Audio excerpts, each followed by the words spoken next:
Go ahead, say it. Welcome all this math.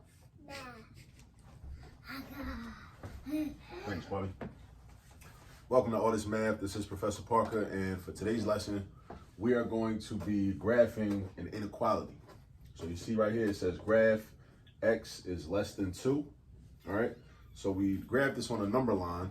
We don't use the coordinate plane for this because we only have one variable, just x. We don't have x and y. So we have a number line. So what I also need to do is draw in some values. What I like to do typically is, depending upon what my boundary point is, this number right here is called a boundary point. This too. Kwame, you got to chill while I'm teaching, all right? So this is called our boundary point, right? So I'm going to put a 0 like right here. Then I'm going to go, all the positive numbers are to the right of 0, all the negative numbers are to the left of 0. That's why that negative sign is right there and that positive sign is over here. So I got 1, 2, 3, 4, -1, -2, -3, -4. All right. So now what you do is, this just says x is less than 2. So 2, like I said, is called our boundary point. So we find 2 on the number line, and then we have to decide. I found 2. It's right here.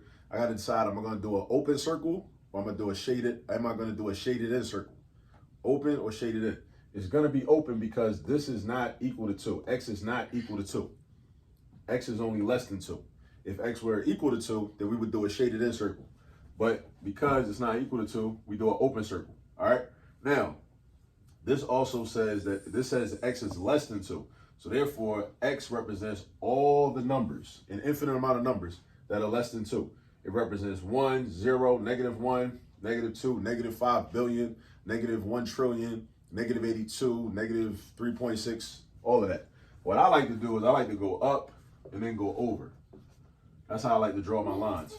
On most textbooks, what they do is they just shade right on top of the number line like this. I don't like to do that because it's not as pronounced to me. I always think it's neater. So I draw my circle on my boundary point, then I go up and I go over. But if your teacher or your professor wants you to shade right on top of the number line, then go ahead and do that. You know, it's whatever they want. It's all good. Right? So this is our answer. X is less than 2. Because where this arrow goes, it covers all the numbers in the number system. It covers all the numbers in the real number system that are less than +2. Notice how +3 is not a solution. +4 is not a solution because those numbers are not less than 2. So all of this should make sense. This expression, this statement right here, this inequality statement right here should make sense. All this graph is just a pictorial representation of this right here. Graph x is less than 2. And graphing is important because graphing is like drawing a picture. That's all it is. Just keep it simple. Just think of graphing as something that's helpful. It helps to be able to see something in terms of a picture format. Like they say, a picture is worth 1,000 words, right? So this information right here also can be represented as this graph right here, which shows you that all the x values less than 2 are covered. They're a solution. And this arrow goes on forever and ever, right? So it goes on to negative infinity. All right. So that's about it. For this, definitely practice graphing inequalities. Kwame, you want to say something? Yep.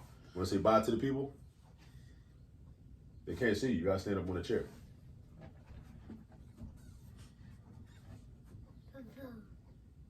This guy. All right, we out. I'll see you on the next video.